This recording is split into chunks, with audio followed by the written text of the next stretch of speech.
ರಾಜ್ಯಕ್ಕೆ ಶಾಕ್ ಕೊಡೋ ಬ್ರೇಕಿಂಗ್ ಸುದ್ದಿ. ಸಿದ್ದು ಡಿಕೆಶಿ ಎಂಬಿಪಿ ಸುದ್ದಿಗಿಂತ ದೊಡ್ಡ ಸುದ್ದಿ ಇದು. ಕುರ್ಚಿ ಮಂತ್ರಿ ಸ್ಥಾನಕ್ಕಿಂತಲೂ ಸ್ಫೋಟಕ ಸುದ್ದಿ ಇದು.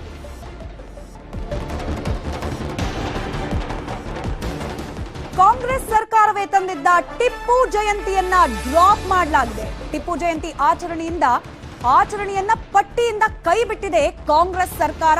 ಕೇವಲ ಟಿಪ್ಪು ಜಯಂತಿ ಮಾತ್ರ ಅಲ್ಲ, 31 ಮಹಾಪುರುಷರ ಜಯಂತಿ ಆಚರಣೆಗೂ ಕೂಡ ಹೊಸ ರೂಲ್ಸ್ ಅನ್ನ ಜಾರಿಗೆ ತಂದಿದೆ ನೂತನ ಕಾಂಗ್ರೆಸ್ ಸರ್ಕಾರ. ಜಿಲ್ಲೆಗೊಂದು ಮಹಾಪುರುಷರ ಜಯಂತಿ ಆಚರಣೆಗೆ ಆದೇಶವನ್ನ ಹೊರಡಿಸಲಾಗಿದೆ. ರಾಜ್ಯವ್ಯಾಪಿ ಎಲ್ಲರ ಜಯಂತಿ ಆಚರಿಸೋಕೆ ಹಣ ರಿಲೀಸ್ ಮಾಡೋದು ಬಹುತೇಕ ಡೌಟ್. ಈ ಹೊಸ ಆದೇಶವನ್ನ ಹೊರಡಿಸಿರೋದು ಸಿದ್ದರಾಮಯ್ಯ ನೇತೃತ್ವದ ಕಾಂಗ್ರೆಸ್ ಸರ್ಕಾರ. ಯಾಕೆ ಅನ್ನೋದಕ್ಕೂ ಕೂಡ ವಿಶ್ಲೇಷಣೆ ಇದ್ದೇ ಇದೆ. 5 ಗ್ಯಾರಂಟಿಗಳನ್ನ ಘೋಷಿಸಿದೆ ಕಾಂಗ್ರೆಸ್. ಆ ಗ್ಯಾರಂಟಿ ಭಾಗ್ಯಗಳನ್ನ ಸರ್ಕಾರ ಕೊಟ್ಟಿದ್ದು ಅದನ್ನ ಅನುಷ್ಠಾನಗೊಳಿಸಲಿಕ್ಕೆ ಹಣ ಉಳಿತಾಯ ಅನಿವಾರ್ಯ ಆಗಿದೆ. ಹೀಗಾಗಿ ಜಯಂತಿ ಆಚರಣೆಗೆ ಬಜೆಟ್ ಅನ್ನ ನಿಗದಿ ಇಟ್ಟಿದ್ದಾರೆ. ಕೆಲವೊಂದು ಜಯಂತಿಗೆ ಜಿಲ್ಲಾ ಮಟ್ಟದಲ್ಲಿ, ಕೆಲವು ಜಯಂತಿಗಳಿಗೆ ತಾಲೂಕು ಮಟ್ಟದಲ್ಲಷ್ಟೇ ಆಚರಿಸೋಕೆ ಆದೇಶ ಹೊರಬಿದ್ದಿದೆ. ಉದಾಹರಣೆಗೆ ಮಹಾವೀರ ಜಯಂತಿ ಬೆಂಗಳೂರಿಗಷ್ಟೇ ಸೀಮಿತ ಆಗಿರುತ್ತೆ. ಅಂದ್ರೆ ಸರ್ಕಾರದಿಂದ ಆಚರಿಸಲ್ಪಡುವ ಆಚರಣೆಯ ಬಗ್ಗೆ ನಾವು ಮಾತನಾಡ್ತಿದೀವಿ. ಇನ್ನು ಕನಕ ಜಯಂತಿ ಆಚರಣೆಗೆ ಗದಗ ಜಿಲ್ಲೆಗಷ್ಟೇ ಸೀಮಿತ ಮಾಡಲಾಗಿದೆ. ಇನ್ನು ದೇವರ ದಾಸಿಮಯ್ಯ ಜಯಂತಿ ಕಲಬುರಗಿಗೆ, ಶಿವಾಜಿ ಜಯಂತಿ ಬಾಗಲಕೋಟೆಗಷ್ಟೇ ಸೀಮಿತ ಮಾಡಲಾಗಿದೆ. ಆದ್ರೆ ಈಗಿರುವ ಸರ್ಕಾರಿ ರಜೆಗಳು ಯಥಾಸ್ಥಿತಿಯಲ್ಲೇ ಇರುತ್ತೆ. ಆದ್ರೆ ಆಚರಣೆಗೆ ಕೊಡ್ತಿದ್ದ ಹಣಕ್ಕಷ್ಟೇ ಸದ್ಯಕ್ಕೆ ಕಡಿವಾಣ ಹಾಕಲಾಗಿದೆ.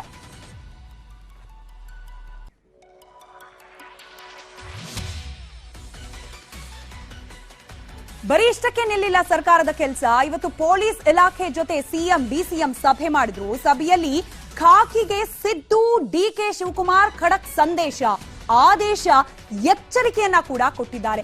ಯಾವ ರೀತಿ ಸೂಚನೆ, ಯಾವ ರೀತಿ ಆದೇಶ, ಯಾವ ರೀತಿ ವಾರ್ನಿಂಗ್, ಒಂದೊಂದಾಗಿ ಗಮನಿಸ್ತಾ ಹೋಗೋಣ. ಡಿಕೆ ಶಿವಕುಮಾರ್ ಹಾಗೆ ಸಿದ್ದರಾಮಯ್ಯ ಅವರು ಖಾಕಿಗೆ ತೆಗೆದುಕೊಂಡ ಕ್ಲಾಸ್ನ ಹೈಲೈಟ್ಸ್ ಪಾಯಿಂಟ್ ಈ ರೀತಿಯಾಗಿದೆ. ಬಿಜೆಪಿ ಟೈಮ್ನಲ್ಲಿ ಯಾರ್ಯಾರ ಆಟ ಹೇಗಿತ್ತು ಅನ್ನೋದು ನಾವು ಗಮನಿಸಿದ್ದೇವೆ, ಅದೆಲ್ಲವೂ ಕೂಡ ನಮಗೆ ಗಮನದಲ್ಲಿದೆ ಅಂತ ಹೇಳಿ ನೇರ ಮಾತುಗಳಿಂದಲೇ ಪೊಲೀಸ್ ಇಲಾಖೆ ಜೊತೆಯಲ್ಲಿ ಮಾತುಕತೆಯನ್ನ ಪ್ರಾರಂಭಿಸಿದ್ದಾರೆ ಡಿಕೆ ಶಿವಕುಮಾರ್. ಇಷ್ಟಕ್ಕೆ ನಿಲ್ಲಿಲ್ಲ, ಪೊಲೀಸರೇನೆ ಕೇಸರಿ ಬಟ್ಟೆಯನ್ನ ಹಾಕೊಂಡು ಇಲಾಖೆಗೆ ಅವಮಾನ ಆಗೋ ರೀತಿಯಲ್ಲಿ ನಡ್ಕೊಂಡಿದ್ದೀರಿ. ಇದನ್ನು ಕೂಡ ಕಾಂಗ್ರೆಸ್ ವಿರೋಧ ಪಕ್ಷದ ಸ್ಥಾನದಲ್ಲಿತ್ತು, ನಿಂತು ನೋಡಿದೆ. ಇದರ ಜೊತೆಗೆ ಪೇ ಸಿಎಂ ಅಭಿಯಾನದಲ್ಲಿ ನಮ್ಮ ಮೇಲೆ, ಅಂದ್ರೆ ವಿರೋಧ ಪಕ್ಷದ ಸ್ಥಾನದಲ್ಲಿದ್ದ ಕಾಂಗ್ರೆಸ್ನವರ ಮೇಲೆನೆ ನೀವು ಕೇಸ್ ಹಾಕಿದ್ರಿ. ಭ್ರಷ್ಟಾಚಾರದ ಆರೋಪ ಮಾಡಿದ್ದು ಬಿಜೆಪಿ ಮೇಲೆ, ನಾವು ಅವ್ರ ವಿರುದ್ಧವಾಗಿ ಕೇಸ್ ಹಾಕಬೇಕಾಗಿತ್ತು, ಬದಲಾಗಿ ಉಲ್ಟಾ ನಮ್ಮ ಮೇಲೇನೆ ಕೇಸ್ ಹಾಕಿದ್ರಿ. ಅದು ಕೂಡ ನಮ್ ಗಮನದಲ್ಲಿದೆ. ಸಿದ್ದೂರನ್ನ ಹೊಡೆದ್ ಹಾಕಿ ಅಂತ ಬಹಿರಂಗವಾಗಿ ಹೇಳ್ದವರನ್ನ ನೀವು ಕೇಸೇ ಹಾಕ್ದಲೆ ಸುಮ್ಮನೆ ಬಿಟ್ಟಿದ್ರಿ. ಅಲ್ಲೂ ಕೂಡ ತಾರತಮ್ಯ ಪೊಲೀಸ್ ಇಲಾಖೆಯಿಂದ ಆಗಿದ್ದು ನಮ್ ಗಮನದಲ್ಲಿದೆ. ಪಿಎಸ್ಐ ಅಕ್ರಮದಲ್ಲಿ ಎಡಿಜಿಪಿ ಪೇಪರ್ ತಿದ್ದಿದ್ದು ಕೂಡ ಬಹಿರಂಗವಾಗಿದೆ. ಇದಕ್ಕಿಂತ ದೊಡ್ಡ ಅವಮಾನ ಬೇಕಾ? ಪೊಲೀಸ್ ಇಲಾಖೆ ಯಾವ ರೀತಿಯಲ್ಲಿ ಕಾರ್ಯನಿರತವಾಗಿದೆ ಅನ್ನೋದಕ್ಕೆ ಇದೊಂದು ಉದಾಹರಣೆ ಸಾಲುವುದಿಲ್ವಾ ಅನ್ನೋದನ್ನ ಕೂಡ ಪ್ರಸ್ತಾಪ ಮಾಡಿದ್ದಾರೆ. ಇದರ ಜೊತೆಗೆ ಸಾಕ್ಷಿ ಕೊಟ್ಟ, ಅಂದ್ರೆ ಪಿಎಸ್ಐ ನೇಮಕಾತಿ ಹಗರಣದಲ್ಲಿ ಸಾಕ್ಷಿಗಳನ್ನ ಬಹಿರಂಗಪಡಿಸಿದ ಪ್ರಿಯಾಂಕ್ ಖರ್ಗೆ ಅವರಿಗೇನೆ ನೀವು ಎಷ್ಟು ಕಾಟ ಕೊಟ್ರಿ ಅಂತ ಹೇಳಿ ನಾವು ಗಮನಿಸಿಲ್ವಾ? ಇದೆಲ್ಲವನ್ನ ಕೂಡ ನಾವು ನೆನಪಲ್ಲಿ ಇಟ್ಕೊಂಡಿದ್ದೇವೆ. ರಾಜ್ಯ ಪೊಲೀಸ್ ಇಲಾಖೆ ಘನತೆ ಹಾಳು ಮಾಡಿದ್ರಿ. ಆ ಸಂದರ್ಭದಲ್ಲಿ ಪ್ರತಿಯೊಂದು ಘಟನೆಗಳನ್ನ ಕೂಡ ವಿವರಿಸ್ತಾ, ಉದಾಹರಣೆಯಾಗಿ ನೀಡ್ತಾ ಮಾತುಕತೆ ಮುಂದುವರಿಸ್ತಾರೆ. ಇನ್ನು ಮುಂದೆ ಕಾಸು ಕಾಸು ಕಾಸು ಅನ್ನೋದನ್ನ ಬಿಟ್ಟು ಬಿಡಿ, ಕೆಲಸ ಕಾರ್ಯದ ಕಡೆಗೆ ಗಮನ ಕೊಡಿ ಅನ್ನೋ ನೇರ ಸಂದೇಶವನ್ನ, ಜೊತೆಗೆ ವಾರ್ನಿಂಗ್ ಅನ್ನ ಕೂಡ ನೀಡಲಾಗಿದೆ. ಡಿಕೆ ಶಿವಕುಮಾರ್ ಹಾಗೆ ಸಿದ್ದರಾಮಯ್ಯ ಅವರ ಕಡೆಯಿಂದ ಇಲ್ಲಿಗೆ ನಿಲ್ಲಿಲ್ಲ, ಈಗಿಂದಲೇ ಬದಲಾಗಿ ವರ್ತನೆಯನ್ನ ಬದಲಾಯಿಸಿಕೊಳ್ಳಿ, ಕೆಲಸ ಮಾಡಿ ಅಂತ ಕೂಡ ಹೇಳಲಾಗಿದೆ. ಇನ್ನು ರೌಡಿಸಂ, ಡ್ರಗ್ಸ್ ಗಲಾಟೆಗೆ ಎಸಿಪಿ ಡಿಸಿಪಿ ಅವರೇ ನೇರ ಹೊಣೆ ಹಾಕ್ತಾರೆ. ಆ ಒಂದು ಪೊಲೀಸ್ ಲಿಮಿಟ್ ನಲ್ಲಿ, ಪೊಲೀಸ್ ಠಾಣೆಯ ಲಿಮಿಟ್ ನಲ್ಲಿ ಆಗುವ ಎಲ್ಲ ಅನೈತಿಕ ಚಟುವಟಿಕೆಗಳನ್ನ ಕಡಿವಾಣ ಹಾಕ್ತಿದ್ರೆ ಹಿರಿಯ ಅಧಿಕಾರಿಗಳ ತಲೆದಂಡ ಕೂಡ ಆಗಬಹುದು ಅನ್ನೋ ಎಚ್ಚರಿಕೆಯನ್ನ ನೀಡಲಾಗಿದೆ. ಇನ್ನು ಧರ್ಮ, ಜಾತಿ ಹಾಗೆ ಮಾರಲ್ ಪೊಲೀಸಿಂಗ್ ಅನ್ನ ನಿಲ್ಲಿಸಬೇಕು, ತಕ್ಷಣಕ್ಕೆ ಅದನ್ನ ಅಂತ್ಯ ಹಾಡಿ. ಹಿಂದಿದ್ದ ಸರ್ಕಾರದಲ್ಲಿ ಯಾವ ರೀತಿ ಇತ್ತು ಆ ರೀತಿ ಇನ್ನು ಮುಂದೆ ನಡೆಯೋದಿಲ್ಲ. ನೀವು ಬದಲಾಗದೆ ಹೋದ್ರೆ ನಾವು ನಿಮ್ಮನ್ನ ಬದಲಾಯಿಸ್ತೀವಿ ಅಂತ ಹೇಳಿದ್ದಾರೆ ಡಿಕೆ ಶಿವಕುಮಾರ್. ಇಷ್ಟಕ್ಕೆ ನಿಲ್ಲಿಲ್ಲ, ಸಿಎಂ ಕೂಡ ವಾರ್ನ್ ಮಾಡಿದ್ದಾರೆ. ಅವರ ಮಾತುಗಳಲ್ಲಿ ಅದನ್ನು ಕೇಳೋಣ. ಕೊಡಕ್ ಬಂದವರ ಜೊತೆಯಲ್ಲಿ ಸೌಜನ್ಯದಿಂದ ನಡಕಬೇಕು. ಯಾರೇ ಯಾವುದೇ ಪೊಲೀಸ್ ಸ್ಟೇಷನ್ ವ್ಯಾಪ್ತಿನಲ್ಲಿ ಅಪರಾಧಗಳಾದರೆ ಆ ಬರೀ ಪೊಲೀಸ್ ಇನ್ಸ್ಪೆಕ್ಟರ್ ಅಷ್ಟೇ ರೆಸ್ಪಾನ್ಸಿಬಲ್ ಅಲ್ಲ, ಡಿಸಿಪಿನೂ ಕೂಡ ವಿಲ್ ಬಿ ಹೆಲ್ಡ್ ರೆಸ್ಪಾನ್ಸಿಬಲ್. ಮತ್ತೆ ಕಾನೂನು ಪಾಲನೆ ಮಾಡುವಾಗ ಆ ಧರ್ಮ ಈ ಧರ್ಮ ಅಂತ ನೋಡಕೂಡದು. ಎಲ್ಲ ಜನರನ್ನು ಕೂಡ ಸಮಾನವಾಗಿ ಕಾಣ್ತಕ್ಕಂಥದ್ದು, ಸಮಾನವಾಗಿ ರಕ್ಷಣೆ ಕೊಡ್ತಕ್ಕಂಥ ಕೆಲಸ ಮಾಡಬೇಕು. ಅದೆಲ್ಲ ಮಾರಲ್ ಪೊಲೀಸಿಂಗ್ ಇಲ್ಲ, ಇನ್ನು no moral policing. You will put an end to the ಅಧಿಕಾರದ ಅಮಲು ಅನ್ನೋದು ಇದೆಯಲ್ಲ, ಅದರಷ್ಟು ಕಿಕ್ಕು ನಮ್ ರಾಜಕಾರಣಿಗಳಿಗೆ ಬೇರೆ ಯಾವುದರಿಂದಲೂ ಕೂಡ ಸಿಗೋದಿಲ್ಲ ಅನ್ಸುತ್ತೆ. ಅಧಿಕಾರ ಸಿಕ್ತು ಅನ್ನೋ ಅಮಲು, ಅಧಿಕಾರ ಸಿಕ್ಕಿಲ್ಲ ಅನ್ನೋ ಅಮಲು, ಅಧಿಕಾರ ಸಿಕ್ಕಿದ್ರೂ ಕೂಡ ಸಂತೃಪ್ತಿ ಇಲ್ಲ ಅನ್ನೋ ಅಮಲು. ಒಟ್ನಲ್ಲಿ ಅಧಿಕಾರ ಅನ್ನೋ ನಶೆ ಎಂಥವರನ್ನು ಕೂಡ ಹುಚ್ಚರನ್ನಾಗಿ ಮಾಡುತ್ತೆ ಅನ್ನೋದಕ್ಕೆ ಮತ್ತೊಂದು ಸಾಕ್ಷಿ ಪ್ರಸ್ತುತ ಸರ್ಕಾರದ ಪವರ್ ಶೇರಿಂಗ್ ಪ್ರಹಸನ.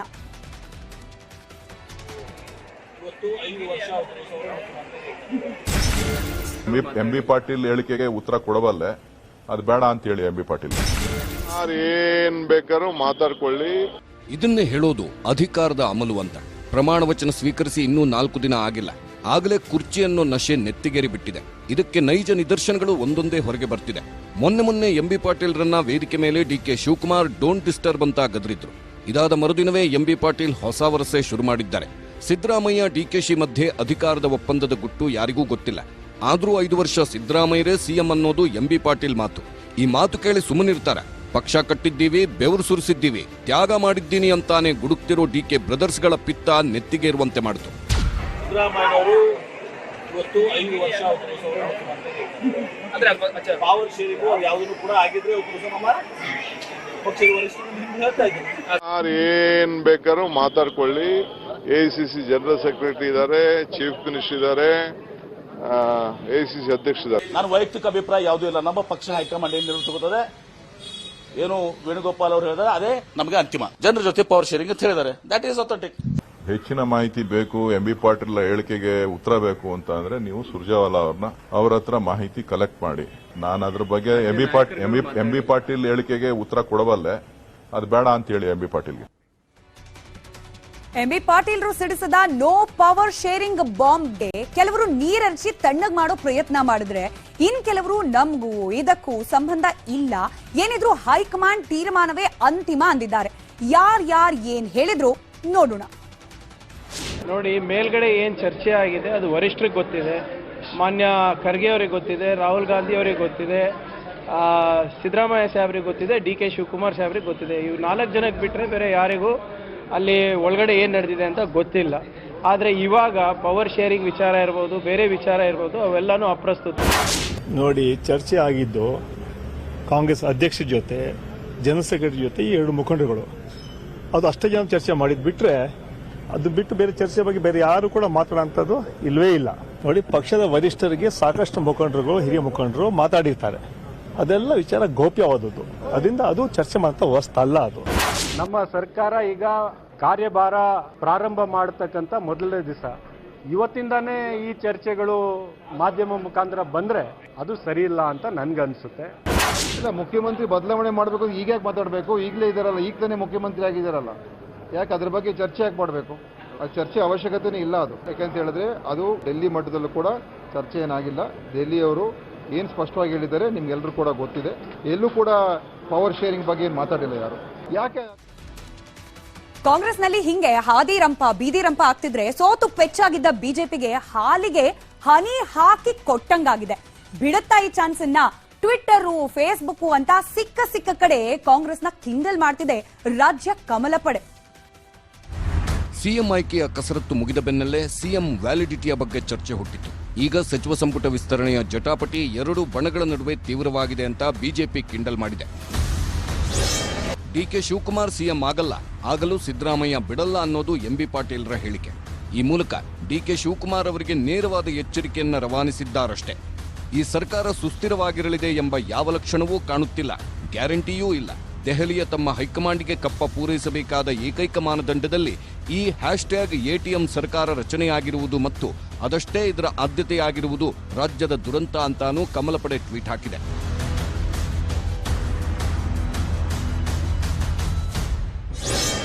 ಇದಕ್ಕೆ ಕಾಂಗ್ರೆಸ್ ಸುಮ್ಮನಿರಲಿಲ್ಲ. 5 ವರ್ಷಕ್ಕೆ 5 ಸಿಎಂಗಳನ್ನು ಬದಲಿಸಿ ಒಬ್ಬರಿಂದಲೂ 2,500 ಕೋಟಿ ರೂಪಾಯಿ ವಸೂಲಿ ಮಾಡುವ ಅಮಿತ್ ಶಾ ಅವರ ಯೋಜನೆಗೆ ಕನ್ನಡಿಗರು ತಣ್ಣೀರು ಎರಚಿದ್ದಾರೆ. 12,500 ಕೋಟಿ ನಷ್ಟವಾದ ಬೇಜಾರು ಹೈಕಮಾಂಡ್ಗೆ ಮಂತ್ರಿಗಿರಿ ಮಾರಿಕೊಳ್ಳುವ ಅವಕಾಶ ತಪ್ಪಿತಲ್ಲ ಎಂಬ ನೋವು ಬಿಜೆಪಿ ಕರ್ನಾಟಕಕ್ಕೆ. ಬಿಜೆಪಿಯ ಎಟಿಎಂ ಕರ್ನಾಟಕದಲ್ಲಿ ಶಾಶ್ವತವಾಗಿ ಬಂದಾಗಿದೆ ಅಂತ ಕಾಲೆಳೆದಿದೆ ಕಾಂಗ್ರೆಸ್. ಯಥಾ ರಾಜ ತಥಾ ಪ್ರಜಾ ಅನ್ನೋ ಗಾದೆ ಮಾತಿದೆ. ಪ್ರೆಸೆಂಟ್ ಸಿಚುಯೇಷನ್ಗೆ ಯಥಾ ಸಿಎಂ ಡಿಸಿಎಂ ತಥಾ ಆಕಾಂಕ್ಷಿಗಳು ಅಂತ ಬದಲಿಸ್ಕೊಳ್ಬಹುದು ಅನ್ಸುತ್ತೆ. ಆ ಕಡೆ ಸಿದ್ದರಾಮಯ್ಯ ಸಿಎಂ ಆಗಿದ್ರು ಕುರ್ಚಿ ಕಾಲೆಳೆಯೋ ಕೆಲಸ ಆಗ್ತಾ ಇದೆ. ಈ ಕಡೆ ಮಂತ್ರಿ ಕುರ್ಚಿಗಾಗಿ ಲಾಬಿ ಪೈಪೋಟಿಗಳು ಒಳಗೊಳಗೆ ಶುರುವಾಗ್ತಾ ಇದೆ. ಕೊಡಬೇಕಾಗಿತ್ತು, ಯಾಕಂದರೆ ಮಹಿಳಾ ಪ್ರತಿನಿಧಿ ಒಬ್ಬರಾದರೂ ಇರಬೇಕಾಗಿತ್ತು. ಆಗಲಿ ಈಗೆಲ್ಲ ಸೀನಿಯರ್ನ ಮಾಡಿದ್ದಾರೆ. ಸೆಕೆಂಡ್ ಲಿಸ್ಟ್ನಲ್ಲಿ ಖಂಡಿತವಾಗ್ಲೂ ಮಹಿಳೆಯರಿಗೆ ಅವಕಾಶ ಕೊಡ್ತಾರೆ. ಯಾವುದೇ ಖಾತೆ ಕೊಟ್ಟರು ಕೂಡ ನಿರ್ವಹಿಸ್ತೀನಿ. ಮೇಡಮ್ ಆಸೆ ಪಡೋದ್ರಲ್ಲಿ ತಪ್ಪಿಲ್ಲ ಬಿಡಿ, ಸಿಗುತ್ತೆ ಅನ್ನೋ ವಿಶ್ವಾಸದಲ್ಲೇ ಓಪನ್ ಆಗಿ ಮಾತಾಡಿದ್ರು. ಆದ್ರೆ ಅನೇಕ ಸಚಿವರು ಒಳಗೊಳಗೆ ಲಾಬಿ ಮಾಡ್ತಿದ್ದಾರೆ. ಮಂತ್ರಿ ಸ್ಥಾನ ಯಾವಾಗ ಕೊಡ್ತಾರೆ ಅಂತಾನೂ ನಾಯಕರ ಬೆನ್ನತ್ತಿದ್ದಾರೆ. ಇನ್ನೊಂದು ಕಡೆ ನಟ ಶಿವರಾಜ್ ಕುಮಾರ್, ಗೀತಾ ಶಿವರಾಜ್ ಕುಮಾರ್ ಸುರ್ಜೇವಾಲಾ ಭೇಟಿಯಾಗಿದ್ರು. ಪಕ್ಷದ ಪರ ಪ್ರಚಾರ ಮಾಡಿದ್ದಕ್ಕೆ ಸುರ್ಜೇವಾಲಾ ಧನ್ಯವಾದ ಹೇಳಿದ್ರೆ ಮಧು ಬಂಗಾರಪ್ಪಗೆ ಮಂತ್ರಿ ಸ್ಥಾನ ಕೊಡಿ ಅನ್ನೋ ಬೇಡಿಕೆಯೂ ಚರ್ಚೆ ಆಯ್ತಂತೆ. ಒಟ್ನಲ್ಲಿ ಯಾರಿಗೆ ಕೊಡ್ತಾರೋ ಬಿಡ್ತಾರೋ ಗೊತ್ತಿಲ್ಲ. ಆದ್ರೆ ಈಗಾಗಲೇ ಮಂತ್ರಿ ಆಗಿರೋರು ಪ್ರಬಲ ಖಾತೆಗೆ ಪಟ್ಟು ಹಿಡಿದು ಕೂತಿದ್ದಾರೆ. ಬೆಂಗಳೂರು ನಗರಾಭಿವೃದ್ಧಿ ಖಾತೆ, ಜಲಸಂಪನ್ಮೂಲ ಖಾತೆ, ಪಿಡಬ್ಲ್ಯೂಡಿ, ಇಂಧನ, ಆರೋಗ್ಯ ಖಾತೆ. ಈ ಪ್ರಮುಖ ಖಾತೆಗಳ ಮೇಲೆ ಡಿಕೆ ಶಿವಕುಮಾರ್, ಎಂಬಿ ಪಾಟೀಲ್, ಜಿ ಪರಮೇಶ್ವರ್, ಕೆಜೆ ಜಾರ್ಜ್, ರಾಮಲಿಂಗಾರೆಡ್ಡಿ, ಜಯಚಂದ್ರ, ಎಚ್ಸಿ ಮಹದೇವಪ್ಪ ಮಧ್ಯೆ ಸಮರ ನಡೆಯುತ್ತಿದೆ. ಹೀಗೆ ಆಕಾಂಕ್ಷಿಗಳ ಪಟ್ಟಿ ಏನು ಹನುಮಂತನ ಬಾಲದಂತೆ ಬೆಳೀತಲೇ ಇದೆ. ಯಾರನ್ನ ಮಿನಿಸ್ಟರ್ ಮಾಡಬೇಕು, ಯಾವ ಬಣಕ್ಕೆ ಎಷ್ಟು ಸ್ಥಾನ ಸಿಗಬೇಕು ಅಂತ ಲೆಕ್ಕ ಹಾಕೋದು ಕಾಂಗ್ರೆಸ್ ನಾಯಕರಿಗೆ ಅನಿವಾರ್ಯ. ಹಾಗಾದ್ರೆ ಹೇಗೆ ನಡೀತಿದೆ ಈ ಕ್ಯಾಬಿನೆಟ್ ಕಗ್ಗಂಟನ್ನ ಸಡಿಲಗೊಳಿಸೋಕೆ ಲೆಕ್ಕಾಚಾರ? ಗಮನಿಸ್ತಾ ಹೋಗೋಣ. ನಮ್ಗೆ ನಿಮ್ಗೆ ಗೊತ್ತಿರೋ ಹಾಗೆ 2 ಬಣಗಳ ನಡುವೆ ಈಕ್ವಲ್ ಪವರ್ ಶೇರ್ ಆಗ್ಬೇಕು ಮಿನಿಸ್ಟರ್ ಗಿರಿ ಹಂಚಿಕೆಯಲ್ಲೂ ಅನ್ನೋ ಮಾತು ಕೂಡ ನಡೀತಲೇ ಇದೆ ಕಾಂಗ್ರೆಸ್ ಪಾಳ್ಯದಲ್ಲಿ. ಹಾಗಾದ್ರೆ ಲೆಕ್ಕಾಚಾರ ಯಾವ ರೀತಿ ಇದೆ ಗಮನಿಸ್ತಾ ಹೋಗೋಣ. ಸಿಎಂ ಡಿಸಿಎಂ ಸೇರಿ ಒಟ್ಟು 28 ಜನರಿಗೆ ಸಂಪುಟದಲ್ಲಿ ಅವಕಾಶ ಇರೋದು. ಈಗ ಆಲ್ರೆಡಿ ಮುಖ್ಯಮಂತ್ರಿಯಾಗಿ ಸಿದ್ದರಾಮಯ್ಯ ಹಾಗೆ ಉಪಮುಖ್ಯಮಂತ್ರಿಯಾಗಿ ಡಿಕೆ ಶಿವಕುಮಾರ್ ಪದಗ್ರಹಣ ಮಾಡಿಯಾಗಿದೆ. ಉಳಿದವರನ್ನ ಭರ್ತಿ ಮಾಡಲಿಕ್ಕೆ ಇದೀಗ ರಾಜಿ ಸಂಧಾನದ ಸೂತ್ರವನ್ನ ಹೆಣಿಯಲಾಗ್ತಿದೆ. ಯಾವ ರೀತಿ ಗಮನಿಸ್ತಾ ಹೋಗೋಣ. ಈ 28ರಲ್ಲಿ ಆಲ್ರೆಡಿ 8 ಮಂದಿ ಸಚಿವರು, ಸಿಎಂ ಡಿಸಿಎಂ ಹೊರತುಪಡಿಸಿ ಇನ್ನು 8 ಮಂದಿ ಸಚಿವರು ಕೂಡ ಪ್ರಮಾಣ ವಚನ ಸ್ವೀಕಾರ ಮಾಡಾಗಿದೆ. ಹಾಗಾದ್ರೆ ಬಾಕಿ ಉಳಿದಿರೋದೆಷ್ಟು? ಕೇವಲ 20 ಸ್ಥಾನಗಳು. ಈ 20 ಮಂತ್ರಿಗಿರಿಯನ್ನ ಪೂರ್ಣ ಮಾಡೋದ್ರಲ್ಲಿ ನಡೀತಾ ಇದೆ ಹಗ್ಗ ಜಗ್ಗಾಟದ ಸರ್ಕಸ್. ಆ ಹಗ್ಗ ಜಗ್ಗಾಟವನ್ನ ಸಡಿಲ ಮಾಡೋ ಪ್ರಯತ್ನ ಯಾವ ರೀತಿ, ಅದಕ್ಕೂ ಕೂಡ ಇದೆ ಕಾಂಗ್ರೆಸ್ನ ಲೆಕ್ಕಾಚಾರಗಳು. ಇಲ್ಲಿವರೆಗೆ 12 ಮಂದಿಯ ಹೆಸರನ್ನ ಫೈನಲ್ ಮಾಡಿದ್ದಾರೆ. ಆ 12ರಲ್ಲಿ 6 ಅಥವಾ 4 ಮತ್ತಷ್ಟು ಈ ರೀತಿಯಾಗಿ ತಂತ್ರಗಾರಿಕೆಗಳನ್ನ ಸಿದ್ದರಾಮಯ್ಯ ಹಾಗೆ ಡಿಕೆ ಶಿವಕುಮಾರ್ ಬಣದ ನಡುವೆ ಮಾತುಕತೆ ನಡೆಸಿ ಒಟ್ಟು 12 ಮಂತ್ರಿಗಳ ಹೆಸರನ್ನ ಫೈನಲ್ ಮಾಡಾಗಿದೆ. ಬಾಕಿ ಉಳಿದಿರೋದು ಕೇವಲ 8 ಸಚಿವ ಸ್ಥಾನದ ಭರ್ತಿ. ಅದಕ್ಕೆ ಬೇಕಾದ ಹೆಸರುಗಳನ್ನ ಫೈನಲ್ ಮಾಡೋದು ಮಾತ್ರ. ಇಷ್ಟಕ್ಕೆ ನಿಲ್ಲಿಲ್ಲ, ನಾಳೆ ಫೈನಲ್ ಮಾಡಿ ದೆಹಲಿಗೆ ತೆರಳೋ ಸಾಧ್ಯತೆ ಇದೆ ಸಿಎಂ ಡಿಸಿಎಂ. ಈಗ 12 ಫೈನಲ್ ಆಗಿದೆ, ಬಾಕಿ ಇರೋದು 8. ಈ 8ನ್ನ ಒಂದಷ್ಟು ಸೂತ್ರಗಳನ್ನ ಹೆಣೆದು ಅದನ್ನು ಕೂಡ ಹೆಸರನ್ನ ಸಿದ್ಧಪಡಿಸಿಕೊಂಡು ಒಟ್ಟು 20 ಮಂದಿಯ ಲಿಸ್ಟ್ ಅನ್ನ ಹಿಡ್ಕೊಂಡು ದೆಹಲಿಯ ಫ್ಲೈಟ್ ಹತ್ತೋ ಸಾಧ್ಯತೆ ಇದೆ ಸಿಎಂ ಹಾಗೆ ಡಿಸಿಎಂ. ಇನ್ನು ಹೈಕಮಾಂಡ್ ಒಪ್ಪದೆ ಹೋದ್ರೆ ಈ ಪಟ್ಟಿ ಏನು ಡಿಕೆ ಶಿವಕುಮಾರ್ ಸಿದ್ದರಾಮಯ್ಯ ಅವರು ತಯಾರು ಮಾಡ್ಕೊಂಡು ಹೋಗೋ ಪಟ್ಟಿಯನ್ನ ಹೈಕಮಾಂಡ್ ನಾಯಕರು ಇನ್ ಕೇಸ್ ಏನಾದ್ರೂ ಒಪ್ಪದೆ ಹೋದ್ರೆ ಮತ್ತೆ ಶುರುವಾಗತ್ತೆ ಹಗ್ಗ ಜಗ್ಗಾಟ, ತೂತು ಮೇಮೆ ಆಟ. ಇದು ಸದ್ಯಕ್ಕೆ ಕಗ್ಗಂಟಾಗಿರೋ ಸಚಿವ ಸ್ಥಾನದ ಭರ್ತಿಗೆ ಕಾಂಗ್ರೆಸ್ನಲ್ಲಿ ಹೆಣಿಯಲಾಗ್ತಿರುವ ಸೂತ್ರ. ಎಲ್ಲಾ ರಾಜಕೀಯ ಸಮರದ ನಡುವೆ ಅಧಿವೇಶನದಲ್ಲಿ ಶಾಸಕರ ಮೇಲುಸ್ತುವಾರಿ ಸ್ಪೀಕರ್ ಯಾರು ಅನ್ನೋ ಪ್ರಶ್ನೆಗೆ ಕಾಂಗ್ರೆಸ್ ಉತ್ತರವನ್ನ ಕಂಡುಕೊಂಡಿದೆ. ಸಿದ್ದರಾಮಯ್ಯ ಅವರ 2ನೇ ಅವಧಿಯ ಸರ್ಕಾರದಲ್ಲಿ ಸ್ಪೀಕರ್ ಯಾರು ಅನ್ನೋ ಕುತೂಹಲಕ್ಕೂ ಕೂಡ ತೆರೆ ಬಿದ್ದಿದೆ. ಮಂಗಳೂರು ಕ್ಷೇತ್ರದ ಶಾಸಕ ಯುಟಿ ಖಾದರ್ 16ನೇ ವಿಧಾನಸಭೆಗೆ 23ನೇ ಸ್ಪೀಕರ್ ಆಗಿ ಕಾರ್ಯನಿರ್ವಹಿಸಲಿದ್ದಾರೆ. 2013-18ರ ಸಿದ್ದರಾಮಯ್ಯ ಸರ್ಕಾರದಲ್ಲಿ ಆರೋಗ್ಯ ಸಚಿವ ಹಾಗೂ ಆಹಾರ ಮತ್ತು ನಾಗರಿಕ ಪೂರೈಕೆ ಸಚಿವರಾಗಿದ್ದವರು ಯುಟಿ ಖಾದರ್. ಇನ್ನು ಮುಂದೆ ಕರ್ನಾಟಕ ವಿಧಾನಸಭೆಯ ಸ್ಪೀಕರ್. ಕಾಂಗ್ರೆಸ್ ನಾಯಕರ ಒಮ್ಮತದ ನಿರ್ಣಯಕ್ಕೆ ಮೊದಲು ಒಲ್ಲೆ ಎಂದ ಖಾದರ್ ಕೊನೆಗೆ ಒಪ್ಪಿಕೊಂಡ್ರು. ಸಿದ್ದರಾಮಯ್ಯ, ಡಿಕೆ ಶಿವಕುಮಾರ್ ಸೇರಿ ಕೈ ನಾಯಕರ ಜೊತೆ ಸ್ಪೀಕರ್ ಸ್ಥಾನಕ್ಕೆ ಯುಟಿ ಖಾದರ್ ನಾಮಪತ್ರನೂ ಸಲ್ಲಿಸಿದ್ರು. ಸ್ಪೀಕರ್ ಆಗ್ತಿರೋ ಹಿನ್ನೆಲೆ ನಾಳೆಯೇ ಕಾಂಗ್ರೆಸ್ ಪ್ರಾಥಮಿಕ ಸದಸ್ಯತ್ವಕ್ಕೂ ರಾಜೀನಾಮೆ ನೀಡಿ ಸಾಂವಿಧಾನಿಕವಾಗಿ ಬಹುದೊಡ್ಡ ಜವಾಬ್ದಾರಿ ವಹಿಸಿಕೊಳ್ಳುತ್ತಿದ್ದಾರೆ. ಇದು ನನಗೆ ಬಯಸದೇ ಬಂದ ಭಾಗ್ಯ ಅನ್ನೋದಷ್ಟೇ ಯುಟಿ ಖಾದರ್ ಅವರ ಅಭಿಪ್ರಾಯ. ಇದು ಬಹುಶಃ ನನಗೆ ಬಯಸದೆ ಬಂದಂತ ಭಾಗ್ಯ, ಯಾವುದೇ ಬಲವಂತ ಇರಲಿಲ್ಲ. ರಾಷ್ಟ್ರ ಪಕ್ಷದ ಖಾರ್ಗೆಜಿಯವರು, ಕೆ.ಸಿ. ವೇಣುಗೋಪಾಲ್ಜಿಯವರು, ಸುರ್ಜೇವಾಲಾಜಿಯವರು, ಮುಖ್ಯಮಂತ್ರಿ ಸಿದ್ದರಾಮಯ್ಯ ಮತ್ತು ಉಪಮುಖ್ಯಮಂತ್ರಿ ಚರ್ಚೆ ಮಾಡಿ ಮಾತಾಡಿಕೊಂಡು ಬಹುಶಃ ಇದು ನನಗೆ ಸೂಚಿಸಿದ್ದಾರೆ. ಪಕ್ಷದ ಒಬ್ಬ ಕಾರ್ಯಕರ್ತನಾಗಿ ಪಕ್ಷ ಕೊಟ್ಟಂತ ಸೂಚನೆ ನಾನು ಅತ್ಯಂತ ಬಹಳ ಸಂತೋಷದಿಂದ ಒಪ್ಪಿದ್ದೇನೆ. ಮುಸ್ಲಿಂ ಸಮುದಾಯದಿಂದ ಆಯ್ಕೆಯಾದ ಮೊದಲ ಸ್ಪೀಕರ್, BA LLB ಪದವೀಧರ, 4 ಬಾರಿ ಶಾಸಕರು, ರಾಜ್ಯ ರಾಷ್ಟ್ರಮಟ್ಟದ ಮೋಟೋ ರೇಸ್ ಸ್ಪರ್ಧಿಸಿದ್ದ ಕ್ರೀಡಾಪಟು, NSUIನಿಂದ ತಳಮಟ್ಟದ ರಾಜಕೀಯ ಆರಂಭಿಸಿದವರು, ವಿಧಾನಸಭೆಯ ಅತ್ಯುತ್ತಮ ಸದನವೀರ ಗೌರವಕ್ಕೂ ಪಾತ್ರರಾಗಿದ್ರು. 2016-18ರಲ್ಲಿ ಆಹಾರ ಸಚಿವರಾಗಿ, 2018-21ರಲ್ಲಿ ವಸತಿ ಸಚಿವರಾಗಿ, 2021ರಲ್ಲಿ ವಿಧಾನಸಭೆ ವಿಪಕ್ಷದ ಉಪನಾಯಕರಾಗಿದ್ರು. ಈಗ ಖಾದರ್ ವಿಧಾನಸಭಾ ಸ್ಪೀಕರ್ ಆಗ್ತಿದ್ದಾರೆ. ಅಧಿಕಾರ ಹಂಚಿಕೆ ನಡುವೆ ರಾಜಕೀಯ ವಾಕ್ಸಮರ ಕೂಡ ಜೋರಾಗಿ ನಡೀತಾ ಇದೆ. ನೀವಿದ್ದಾಗ ಹಾಗಾಗಿತ್ತು ಅಂತ ಅವರಂದ್ರೆ, ನೀವಿದ್ದೀರಾ ಅಂತ ಹೀಗೆ ಮಾಡೋಕ್ ಬಿಡೋದಿಲ್ಲ ಅಂತ ಅವರು. ಈ ಅವರಿವರ ಮಾತು ಪ್ರತಿ ಮಾತುಗಳ ಮಧ್ಯೆ ಹೈಲೈಟ್ ಆಗಿದ್ದು ವಿಜಯೇಂದ್ರ, ದಿನೇಶ್ ಗುಂಡೂರಾವ್ ವಾಕ್ಸಮರ. ಸರ್ಕಾರ ಅಸ್ತಿತ್ವಕ್ಕೆ ಬಂದ ಮೊದಲೇ ದಿನನೇ ಅನುದಾನಕ್ಕೆ ಕಡಿತ ಆಗ್ತಾ ಇರ್ತಕ್ಕಂಥದ್ದು, ಆನ್ಗೋಯಿಂಗ್ ಪ್ರಾಜೆಕ್ಟ್ಸ್ ಕೂಡ ಕೇಳ್ತಾ ಇದೆ, ಸುದ್ದಿಗಳು ಬರ್ತಾ ಇದೆ, ಅದನ್ನು ಕೂಡ ತಡೆ ಹಿಡಿತಾರೆ ಅಂತಕ್ಕಂಥದ್ದು ಬರ್ತಾ ಇರ್ತಕ್ಕಂಥ ನಿಜವಾಗ್ಲೂ ಕೂಡ ದುರಂತ. ಇದು ಬೇರೆ ಬೇರೆ ಹಿತಾಸಕ್ತಿಗಳನ್ನು ಕಾಪಾಡ್ತಕ್ಕಂಥದಕ್ಕೋಸ್ಕರ ಅನುದಾನ ಕೊಟ್ಟಿದ್ದಾರೆ ಮತ್ತು ಯೋಜನೆಗಳನ್ನೆಲ್ಲ ಅನುಷ್ಠಾನ ಮಾಡಕ್ಕೆ ಪ್ರಯತ್ನ ಮಾಡಿದ್ದಾರೆ. ಆದರೆ ಇದೆಲ್ಲ ರಾಜ್ಯ ಹಿತದೃಷ್ಟಿಯಿಂದ ನಮ್ಮ ಸರ್ಕಾರ ಮತ್ತೊಮ್ಮೆ ಅದನ್ನ ಅವಲೋಕನ ಮಾಡಿ ರಾಜ್ಯ ಹಿತದೃಷ್ಟಿಯಿಂದ ತೀರ್ಮಾನ ತಗೊಳ್ತಕ್ಕಂಥ ಅಗತ್ಯ ಇದೆ. ಹಿಂದೆನೂ ಕೂಡ ಕಾಂಗ್ರೆಸ್ ಪಕ್ಷದ ಸರ್ಕಾರ ಆಡಳಿತ ನಡೆಸತಕ್ಕಂಥ ಸಂದರ್ಭದಲ್ಲಿ ಹಿಂದೂ ಕಾರ್ಯಕರ್ತಗಳ ಹತ್ಯೆಗಳಾಯಿತು, ವಿರೋಧ ಪಕ್ಷದ ಶಾಸಕರ ಮೇಲೆ ಯಾವ ರೀತಿ ದಬ್ಬಾಳಿಕೆ ನಡೀತು, ಎಲ್ಲವೂ ಕೂಡ ನಾವು ಮರ್ತಿಲ್ಲ. ನಮಗೆ ಗೊತ್ತಿದೆ, ನಮ್ಮ ಸರ್ಕಾರ ಇದ್ದಂತ ಸಂದರ್ಭದಲ್ಲಿ ಎಲ್ಲರೂ ಕೂಡ ಪ್ರಾಮಾಣಿಕವಾಗಿ ಕೆಲಸ ಮಾಡಿದ್ದಾರೆ. ಇವರ ಗೊಡ್ಡು ಬೆದರಿಕೆಗಳಿಗೆ ಹೆದರ್ತಕ್ಕಂಥ ಪ್ರಶ್ನೆ ಉದ್ಭವ ಆಗೋದಿಲ್ಲ. ಇನ್ನು ಜವಾಬ್ದಾರಿ ಹಂಚಿಕೆಯ ಸರ್ಕಸ್ ಬರೀ ಕಾಂಗ್ರೆಸ್ಗೆ ಸೀಮಿತವಾಗಿಲ್ವಲ್ಲ.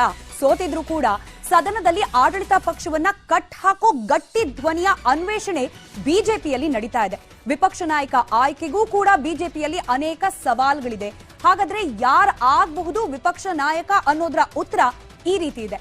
ಮೊದಲ ಹೆಸರು ಬಸವರಾಜ ಬೊಮ್ಮಾಯಿ, ಮಾತುಗಾರ, ಅನುಭವಸ್ಥ, ಹಾಗೆ ಮುಖ್ಯಮಂತ್ರಿಯಾದ ಅನುಭವ ಕೂಡ ಇದೆ. ಹೀಗಾಗಿ ವಿರೋಧ ಪಕ್ಷದಲ್ಲಿ ನಿಂತ್ಕೊಂಡು ಆಡಳಿತ ಪಕ್ಷವನ್ನ ಕಟ್ಟಾಕೋಕೆ ಇವರೇ ಸಮರ್ಥರು ಅನ್ನೋ ಲೆಕ್ಕಾಚಾರ. ಇದರ ಜೊತೆಗೆ ಬಸನಗೌಡ ಪಾಟೀಲ್ ಯತ್ನಾಳ್ ಚತುರ ಮಾತುಗಾರ, ತೀಕ್ಷ್ಣ ವಾಗ್ಮಿ, ಹಾಗೆ ಅನುಭವಿ, ಜೊತೆಗೆ ಪ್ರಬಲ ಹಿಂದುತ್ವವಾದಿ. ಇದು ಬಿಜೆಪಿಗೆ ಸದನ ನಡೆಯೋ ಸಂದರ್ಭದಲ್ಲಿ ಪ್ಲಸ್ ಆಗಬಹುದು ಅನ್ನೋ ಲೆಕ್ಕಾಚಾರ ಕೂಡ ನಡೀತಾ ಇದೆ. ಈ ಎರಡು ಹೆಸರಿನ ನಡುವೆ ಕೇಳ್ಬರ್ತಾ ಇರೋ ಮತ್ತೊಂದು ಹೆಸರು ಅರವಿಂದ್ ಬೆಲ್ಲದ್. ಹೊಸ ಮುಖಕ್ಕೆ ಅವಕಾಶ ಕೊಟ್ಟ ಹಾಗಾಗತ್ತೆ ಅನ್ನೋ ಲೆಕ್ಕಾಚಾರ ಕೂಡ ಇದೆ. ಜೊತೆಗೆ ಹಿಂದುತ್ವ, ಜೊತೆಗೆ ಸಮುದಾಯದ ಬಲ ಬೆಂಬಲ ಇರುವ ಕಾರಣ ಅರವಿಂದ್ ಬೆಲ್ಲದ್ ಅವರ ಹೆಸರು ಕೂಡ ಕೇಳೋಕ್ ಸಿಗ್ತಾ ಇದೆ. ಇಲ್ಲಿಗೆ ನಿಲ್ಲಿಲ್ಲ. ವಿಪಕ್ಷ ನಾಯಕನ ಜೊತೆಗೆ ರಾಜ್ಯಾಧ್ಯಕ್ಷನ ಆಯ್ಕೆಗೂ ಕೂಡ ಬಿಜೆಪಿಯಲ್ಲಿ ಕಗ್ಗಂಟೆ ನಿರ್ಮಾಣವಾಗಿದೆ. ಹಾಗಾದ್ರೆ ಯಾರು ಆಗಬಹುದು ಬಿಜೆಪಿಯ ರಾಜ್ಯಾಧ್ಯಕ್ಷರು ಅನ್ನೋದಕ್ಕೆ ಸಿಕ್ತಿರೋ ಉತ್ತರಗಳು ಈ ರೀತಿ ಇದೆ, ಗಮನಿಸ್ತಾ ಹೋಗೋಣ. ಯಾರಾಗ್ತಾರೆ ಬಿಜೆಪಿಯ ರಾಜ್ಯಾಧ್ಯಕ್ಷರು ಅನ್ನೋ ಪ್ರಶ್ನೆಗೆ ಮೊದಲು ಸಿಗ್ತಾ ಇರುವ ಉತ್ತರ ಆರ್ ಅಶೋಕ್, ಪ್ರಬಲ ಒಕ್ಕಲಿಗ ಸಮುದಾಯ. ಹೀಗಾಗಿ ಇವರನ್ನೇ ರಾಜ್ಯಾಧ್ಯಕ್ಷರನ್ನಾಗಿ ಮಾಡಿದ್ರೆ ಕೈ ಬಿಟ್ಟು ಹೋಗ್ತಾ ಇರುವ ಅಥವಾ ಬೇಕು ಅಂತ ಗಮನಿಸ್ತಾ ಇರುವ ಒಕ್ಕಲಿಗ ಓಟ್ಗಳು ಬರಬಹುದು ಪಕ್ಷದ ಕಡೆಗೆ ಅನ್ನೋ ಲೆಕ್ಕಾಚಾರ. ಮತ್ತೊಂದು ಹೆಸರು ಕೇಳಿ ಬರ್ತಾ ಇರೋದು CN ಅಶ್ವಥ್ ನಾರಾಯಣ್, ಮತ್ತದೇ ಒಕ್ಕಲಿಗ ಸಮುದಾಯ. ಈಗ ವಿಪಕ್ಷ ನಾಯಕನ ಸ್ಥಾನಕ್ಕೆ ಯಾವ ಸಮುದಾಯದವರಿಗೆ ಆಯ್ಕೆ ಅವಕಾಶ ಕೊಡಲಾಗುತ್ತೆ ಅದನ್ನು ಹೊರತುಪಡಿಸಿ ಮತ್ತೊಂದು ಸಮುದಾಯದ ಪ್ರಾತಿನಿಧ್ಯ ಅನ್ನೋ ಲೆಕ್ಕಾಚಾರ ಇಲ್ಲಿ ಒಕ್ಕಲಿಗ ಸಮುದಾಯದ ಎರಡು ಹೆಸರುಗಳು ಕೇಳೋಕೆ ಸಾಧ್ಯವಾಗ್ತಾ ಇರೋದು. ಕೇವಲ ಅಲ್ಲಿಗೆ ನಿಲ್ಲಿಲ್ಲ. CT ರವಿ, ಮತ್ತದೇ ಒಕ್ಕಲಿಗ ಸಮುದಾಯ. ಹಾಗೆ ಇವರಿಗೊಂದು ಅವಕಾಶ ಕೊಟ್ಟು ಪಕ್ಷವನ್ನ ಮತ್ತಷ್ಟು ಗಟ್ಟಿ ಮಾಡೋ ಪ್ರಯತ್ನ ಆಗಬಹುದು ಅನ್ನೋ ಲೆಕ್ಕಾಚಾರ. ಇವ್ರು 3 ಜನ ಆಗದೆ ಹೋದ್ರೆ ಶೋಭಾ ಕರಂದ್ಲಾಜೆ ಅವರ ಆಗ್ಲಿ ಅನ್ನೋ ಲೆಕ್ಕಾಚಾರ ಕೂಡ ನಡೀತಾ ಇದೆ. ಒಕ್ಕಲಿಗ ಸಮುದಾಯ ಹಾಗೆ ಪಕ್ಷ ಹಾಗೆ ಸಂಘ ಎರಡಕ್ಕೂ ಕೂಡ ನಿಷ್ಠಾವಂತರು ಅನ್ನೋ ಲೆಕ್ಕಾಚಾರ. ಇದರ ಜೊತೆಗೆ ಸುನಿಲ್ ಕುಮಾರ್ ಹೆಸರು ಕೂಡ ಹಿಂದುಳಿದ ವರ್ಗಕ್ಕೆ ಪ್ರಾತಿನಿಧ್ಯ ಕೊಟ್ಟ ಹಾಗಾಗತ್ತೆ, ಪಕ್ಷ ಸಂಘಟನೆಗೆ ಬಲವರ್ಧನೆ ಆಗತ್ತೆ ಅನ್ನೋದು ಈ ಹೆಸರಿನ ಹಿಂದೆ ಕೇಳ್ತಾ ಇರೋ ಲೆಕ್ಕ. ಇನ್ನು ಅರವಿಂದ್ ಲಿಂಬಾವಳಿ, ದಲಿತ ಸಮುದಾಯದ ಪ್ರಾತಿನಿಧ್ಯದ ಸಲುವಾಗಿ ಅವ್ರಿಗೊಂದು ಅವಕಾಶ ನೀಡಬಹುದಾ ಅನ್ನೋದು. BY ವಿಜಯೇಂದ್ರ, ಹೊಸಮುಖ, ಲಿಂಗಾಯತ ಸಮುದಾಯ, ಯಡಿಯೂರಪ್ಪನವರ ಪುತ್ರ ಅನ್ನೋದು, ಹೀಗೆ ಅನೇಕ ಲೆಕ್ಕಾಚಾರಗಳು ನಡೀತಾ ಇದೆ. ಕಡೆಗೆ ಯಾರಾಗ್ತಾರೆ ಬಿಜೆಪಿಯ ರಾಜ್ಯಾಧ್ಯಕ್ಷರು ಯಕ್ಷ ಪ್ರಶ್ನೆ. ಇದು ರಾಜಕೀಯ ಸಮರ, ವಾಕ್ಸಮರ, ಲೆಕ್ಕಾಚಾರದ ಸುದ್ದಿಗಳಾದ್ರೆ ಕರ್ನಾಟಕದ ಊರ್ನಲ್ಲೂ ಕೂಡ ಮಳೆ ಅಬ್ಬರಿಸ್ತಾ ಇದೆ. ಮಳೆ ರಗಳೆಯಿಂದ ಸಾಕಷ್ಟು ಹಾನಿ ಆಗ್ತಾ ಇದೆ. ಈ ನಡುವೆ ಸರ್ಕಾರ ಮಳೆ ಹಾನಿ ಲೆಕ್ಕವನ್ನ ಕೂಡ ಕೊಟ್ಟಿದೆ. ಮಳೆಯಿಂದ ಏನೇನೆಲ್ಲ ಅನಾಹುತ ಆಗಿದೆ ಅನ್ನೋ ರಿಪೋರ್ಟ್ ಇಲ್ಲಿದೆ. ಈ ಬಾರಿ ಪ್ರೀ ಮಾನ್ಸೂನ್ ಮಳೆ ವಾಡಿಕೆಗಿಂತ 10% ಜಾಸ್ತಿ ಆಗಿದೆ. ಸುಮಾರು 52 ಜನ ಸತ್ತಿದ್ದಾರೆ. 331 ಜಾನುವಾರುಗಳು ಜೀವಹಾನಿಯಾಗಿದೆ. ಸುಮಾರು 20,000 ಹೆಕ್ಟೇರ್ ಪ್ರದೇಶದಲ್ಲಿ ಹಾನಿಯಾಗಿದೆ, ಬೆಳೆ ಹಾನಿಯಾಗಿದೆ. 814 ಮನೆಗಳಿಗೆ ಹಾನಿಯಾಗಿದೆ. 52 ಜನ ಸತ್ತೋಗಿರೋರಿಗೆಲ್ಲ 5 ಲಕ್ಷ ರೂಪಾಯಿ ಕೊಟ್ಟಿದ್ದಾರೆ.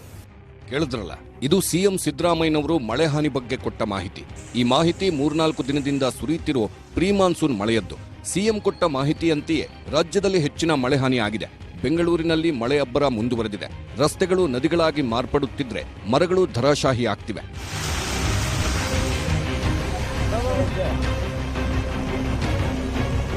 ಇನ್ನೊಂದು ಕಡೆ ರಾಜಕಾಲುವೆ ಕೂಡ ಒತ್ತುವರಿಯಾಗಿರುವುದು ಸರ್ಕಾರಕ್ಕೆ ತಲೆನೋವು. ಮತ್ತೆ ಒತ್ತುವರಿ ತೆರವು ಮಾಡೋ ಮುನ್ಸೂಚನೆ ಕೊಟ್ಟಿದ್ದಾರೆ ಸಿಎಂ ಸಿದ್ದರಾಮಯ್ಯ. ರಾಜಕಾಲುವೆಗಳನ್ನು ಒತ್ತುವರಿ ಆಗಿ ಅದನ್ನು ಮುಂದುವರಿಸಬೇಕು. ಈಗ ಮತ್ತೆ ಪ್ರಾರಂಭ ಮಾಡಬೇಕು. ರಾಜೀವ ಕಾಲುವೆ ನಾವಿದ್ದಾಗಲೇ ಪ್ರಾರಂಭ ಮಾಡಿ ಸುಮಾರು 50% ಇಂತ ಹೆಚ್ಚು ರಾಜಕಾಲುವೆಗಳನ್ನು ತೆರವುಗೊಳಿಸಿದ್ದವು. ಈಗ ಅದನ್ನ ನಮ್ಮ ಆದಷ್ಟು ಜಾಗ್ರತೆ ಅದನ್ನು ಪೂರ್ಣಗೊಳಿಸತಕ್ಕಂಥ ಕೆಲಸ ಮಾಡಬೇಕು. ಸಿಡಿಲಬ್ಬರದ ಮಳೆಗೆ ಹಲವು ಜಿಲ್ಲೆಗಳಲ್ಲಿ ಸಾಕಷ್ಟು ಹಾನಿಯಾಗಿದೆ. ಕೊಪ್ಪಳದಲ್ಲಿ ಸಿಡಿಲಿಗೆ 1 ಎಕರೆ ಬಾಳೆ ಬೆಳೆ ನಾಶವಾಗಿದೆ. ಬಾಗಲಕೋಟೆಯಲ್ಲಿ ಸಿಡಿಲಿಗೆ ಹಲವು ಕುರಿಗಳು ಮೃತಪಟ್ಟಿವೆ. ಚಾಮರಾಜನಗರ ಜಿಲ್ಲೆಯ ಗುಂಡ್ಲುಪೇಟೆಯಲ್ಲಿ ಹಲವು ಮನೆಗಳು ಹಾನಿಯಾಗಿವೆ. ಚಿಕ್ಕಮಗಳೂರಲ್ಲೂ ಅಪಾರ ಮಳೆಯಾಗ್ತಿದೆ. ಬೆಳಗಾವಿ, ತುಮಕೂರು, ಚಿತ್ರದುರ್ಗ, ದಾವಣಗೆರೆ ಜಿಲ್ಲೆಗಳಲ್ಲೂ ಮಳೆಯಿಂದ ಅಪಾರ ಬೆಳೆ ಹಾನಿಯಾಗಿದೆ. ಇರೋ ಅಂಡರ್ ಪಾಸ್ ಗಳನ್ನ ಉಪಯೋಗಿಸದೆ ಬಿಟ್ರೂ ಕೂಡ ಲಾಸ್ ಆಗುತ್ತೆ. ಹಾಗಾದ್ರೆ ಇರೋ ಅಂಡರ್ ಪಾಸ್ ಗಳನ್ನ ಮರ್ಡರ್ ಪಾಸ್ ಆಗದೆ ಇರೋ ರೀತಿಯಲ್ಲಿ ಮುಂದಿನ ಮಳೆ ಸಂದರ್ಭದಲ್ಲೂ ಕೂಡ ಬಳಸೋದು ಹೇಗೆ?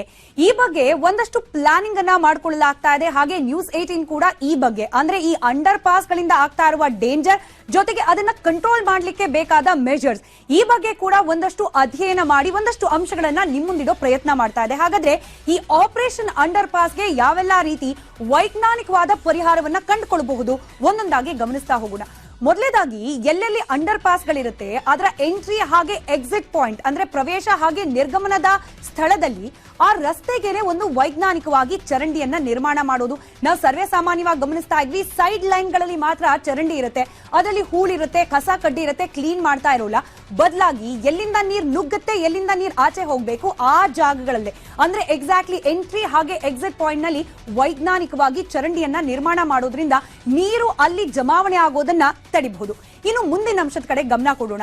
ಅಂಡರ್ ಪಾಸ್ಗೆ ನೀರು ಹೋಗದಂತೆ ಹಂಪ್ ಗಳನ್ನ ನಿರ್ಮಾಣ ಮಾಡೋದು, ಇದು ಕೂಡ ವೈಜ್ಞಾನಿಕವಾಗಿ ಅಟಗೇನ್ ಆ ಅಂಡರ್ ಪಾಸ್ ನಿರ್ಮಾಣ ಮಾಡಿದಂತ ಎಂಜಿನಿಯರ್ ಗಳ ಜೊತೆ ಸಂಪರ್ಕದಲ್ಲಿಟ್ಕೊಂಡು ಯಾವ ರೀತಿಯಾಗಿ ಹಂಪ್ ಮಾಡಿದ್ರೆ ನೀರಿನ ಪ್ರಮಾಣವನ್ನ ತಡಿ ಹಿಡಬಹುದು, ಆ ಅಂಡರ್ ಪಾಸ್ ನ ಒಳಗೆ ನುಗ್ಗೋ ನೀರನ್ನ ಕಂಟ್ರೋಲ್ ಮಾಡಬಹುದು ಅನ್ನೋದನ್ನ ಅಧ್ಯಯನ ಮಾಡಿ ಎಂಟ್ರಿ ಹಾಗೆ ಎಕ್ಸಿಟ್ ಕಡೆಗಳಲ್ಲಿ ಹಂಪ್ ನ ನಿರ್ಮಾಣ ಮಾಡಿದ್ರೂ ಕೂಡ ಹೆಚ್ಚಿನ ಪ್ರಮಾಣದಲ್ಲಿ ಅಂಡರ್ ಪಾಸ್ ಅಥವಾ ಈ ಕೆಳ ಸೇತುವೆಯ ಬಳಿಯಲ್ಲಿ ನೀರು ಶೇಖರಣೆ ಆಗೋದನ್ನ ಕಂಟ್ರೋಲ್ ಮಾಡಬಹುದು. ಮತ್ತೊಂದು ಮಾರ್ಗ ಅಂದ್ರೆ ಕೆಳ ಸೇತುವೆಯ ಅಕ್ಕಪಕ್ಕ ಕೂಡ ಚರಂಡಿಯನ್ನ ನಿರ್ಮಾಣ ಮಾಡುವುದು, ಇದು ಬಹಳ ಮುಖ್ಯ ಆಗುತ್ತೆ. ಕೇವಲ ಚರಂಡಿ ನಿರ್ಮಾಣ ಮಾಡ್ಬಿಟ್ರೆ ಅಲ್ಲ, ಆ ಚರಂಡಿಗಳ ಕಾಲ ನಿರ್ವಹಣೆ ಕೂಡ ಮಾಡಬೇಕಾಗುತ್ತೆ. ಎಸ್ಪೆಷಲಿ ಮಳೆ ಬರುತ್ತೆ ಅನ್ನೋ ಮುನ್ಸೂಚನೆ ಸಿಕ್ಕ ಸಂದರ್ಭದಲ್ಲಿ ಆಲ್ರೆಡಿ ಇರೋ ಚರಂಡಿಗಳನ್ನ ಸುಸ್ಥಿತಿಯಲ್ಲಿಡೋದು, ಜೊತೆಗೆ ಪಕ್ಕದಲ್ಲೂ ಕೂಡ ಮತ್ತು ಚರಂಡಿಗಳನ್ನ ನಿರ್ಮಾಣ ಮಾಡಿ ಅದನ್ನ ಕೂಡ ಸುಸ್ಥಿತಿಯಲ್ಲಿಟ್ಟು ಆ ಮೂಲಕ ನೀರು ಸರಾಗವಾಗಿ ಹರಿದೋಗೋ ರೀತಿಯಲ್ಲಿ ವ್ಯವಸ್ಥೆಯನ್ನ ಮಾಡಿಕೊಳ್ಳೋದು.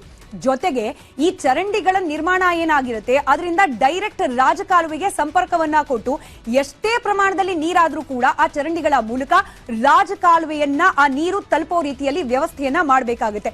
ಇದಿಷ್ಟು ಒಂದ್ ಕಡೆ ಆದ್ರೆ ಈಸಿಯಾಗಿ ಮಾಡಬಹುದಾದ ಮತ್ತೊಂದಷ್ಟು ಪರಿಹಾರಗಳು ಕೂಡ ಇದ್ದೇ ಇದೆ. ಏನದು ಗಮನಿಸ್ತಾ ಹೋಗೋಣ. ಅಂಡರ್ ಪಾಸ್ ನ ಸುತ್ತ ಸೆನ್ಸಾರ್ ಇರುವ ಸಿಸಿ ಕ್ಯಾಮೆರಾಗಳನ್ನ ಅಳವಡಿಕೆ ಮಾಡೋದು. ಏನ್ ಪ್ರಯೋಜನ ಸಿಸಿ ಕ್ಯಾಮೆರಾ ಇಂದ? ಈ ರೀತಿ ಸಿಸಿ ಕ್ಯಾಮೆರಾ ಇದ್ದ ಸಂದರ್ಭದಲ್ಲಿ ಇನ್ ಕೇಸ್ ಏನಾದ್ರೂ ನೀರು ಹೆಚ್ಚಿನ ಪ್ರಮಾಣದಲ್ಲಿ ಅಲ್ಲಿ ಶೇಖರಣೆ ಆಗ್ತಿದೆ ಅಂದಾಗ ಆಟೋಮೆಟಿಕ್ ಈ ಸಿಸಿ ಕ್ಯಾಮೆರಾಗಳ ಮೂಲಕ ಮಾನಿಟರ್ ಮಾಡ್ತಿರುವವರಿಗೆ ಅಲರ್ಟ್ ಹೋಗುತ್ತೆ, ಹೆಚ್ಚಿನ ಪ್ರಮಾಣದಲ್ಲಿ ನೀರು ಹೋಗ್ತಾ ಇದೆ, ಈ ಅಂಡರ್ ಪಾಸ್ ನಲ್ಲಿ ನೀರು ಜಮಾವಣೆ ಆಗ್ತಿದೆ ಅಂತ ಹೇಳಿ ತಕ್ಷಣಕ್ಕೆ ಆ ಅಂಡರ್ ಪಾಸ್ ಅನ್ನ ವಾಹನ ಸಂಚಾರ ನಿರ್ಬಂಧ ಮಾಡಲಿಕ್ಕೆ ವ್ಯವಸ್ಥೆಯನ್ನ ಮಾಡ್ಕೊಳ್ಬಹುದು. 24 ಗಂಟೆ ಅಲ್ಲಿ ಯಾರೋ ನಿಂತು ಮಾನಿಟರ್ ಮಾಡಿ ನೀರು ಹೆಚ್ಚಾಯ್ತಾ ಕಮ್ಮಿ ಆಯ್ತಾ ಅಂತ ನೋಡೋದ್ಕಿಂತ ಸುತ್ತಲೂ ಕೂಡ ಸಿಸಿ ಕ್ಯಾಮೆರಾಗಳನ್ನ, ಅದರಲ್ಲೂ ಸೆನ್ಸಾರ್ ಇರುವ ಸಿಸಿ ಕ್ಯಾಮೆರಾಗಳನ್ನ ಅಳವಡಿಕೆ ಮಾಡೋದ್ರಿಂದ ಇದನ್ನ ಮಾನಿಟರ್ ಮಾಡುವ ಅಥವಾ ಇದರ ಮೇಲೆ ಒಂದು ಹದ್ದಿನ ಕಣ್ಣಿಡುವ ದೃಷ್ಟಿಯಲ್ಲಿ ಬಹಳಷ್ಟು ಸಹಾಯಕ ಆಗುತ್ತೆ. ಇದರ ಜೊತೆಗೇನೆ ಪ್ರವೇಶ ದ್ವಾರದಲ್ಲೇನೆ, ಅಂದ್ರೆ ಎಲ್ಲಿ ಎಂಟ್ರಿ ಪಾಯಿಂಟ್ ಇದೆ ಈ ಅಂಡರ್ ಪಾಸ್ ಗಳಿಗೆ ಅಲ್ಲೇನೆ ಕ್ಲಿಯರೆನ್ಸ್ ಗೇಜ್ ಬೀಮ್ ಗಳನ್ನ ಕೂಡ ಬಳಕೆ ಮಾಡಿಬಿಟ್ರೆ ವಾಹನಗಳು ಯಾವಾಗ ಹೋಗ್ಬೇಕು ಯಾವಾಗ ಹೋಗಬಾರದು, ಜೊತೆಗೆ ನೀರು ಯಾವ ಪ್ರಮಾಣದಲ್ಲಿ ಇದೆ ಇದೆಲ್ಲದರ ಬಗ್ಗೆ ಕೂಡ ಗಮನ ವಹಿಸಲಿಕ್ಕೆ ಬಹಳ ಅನುಕೂಲ ಆಗುತ್ತೆ.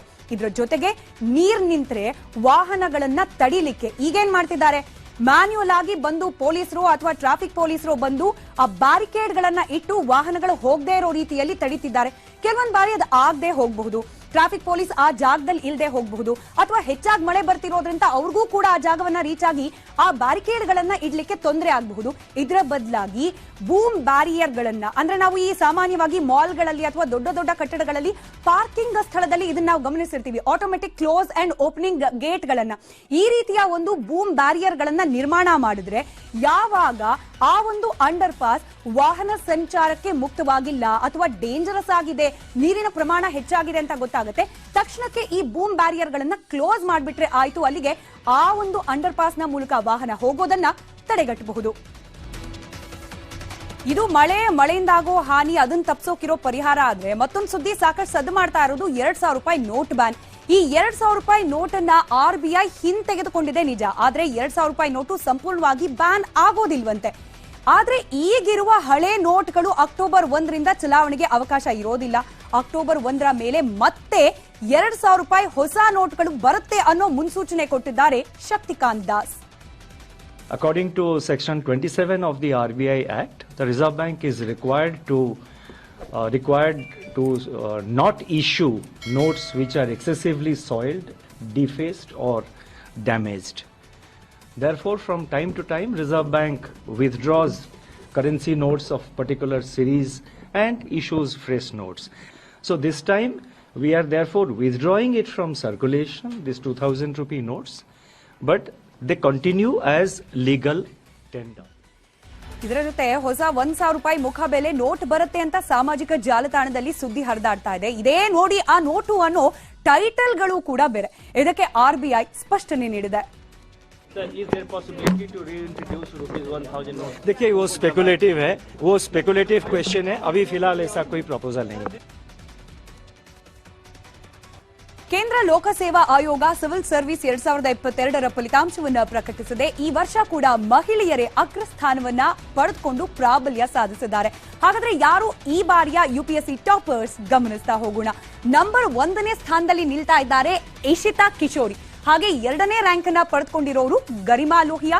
3ನೇ ರ್ಯಾಂಕ್ ನಲ್ಲಿದ್ದಾರೆ ಉಮಾ ಹರ್ತಿ ಎನ್. ಹಾಗೆ 4ನೇ ಸ್ಥಾನದಲ್ಲೂ ಕೂಡ ಎಟ್ಟಗೇನ್ ಮಹಿಳೆ ಸ್ಮೃತಿ ಮಿಶ್ರಾ 4ನೇ ರ್ಯಾಂಕ್ ಅನ್ನ ಪಡೆದುಕೊಂಡಿದ್ದಾರೆ. ಹಾಗೆ 5ನೇಯವರಾಗಿ ಮಯೂರ್ ಹಜಾರಿಕಾ ಅವರು ಟಾಪರ್ ಆಗಿ ಹೊರಹೊಮ್ಮಿದ್ದಾರೆ.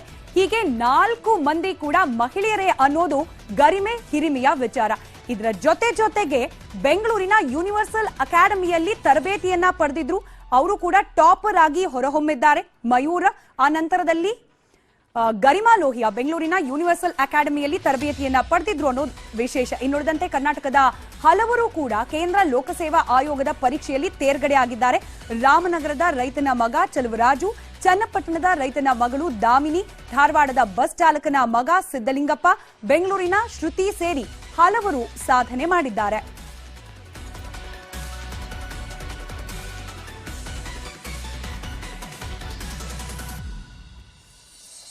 ಇದು ಇವತ್ತಿನ ಸೂಪರ್ ಪ್ರೈಮ್ at 9 ನೋಡ್ತಾ ಇರಿ ನ್ಯೂಸ್ 18 ಜಾಲ ನಮ್ಮದು ಬಲ ನಿಮ್ಮದು.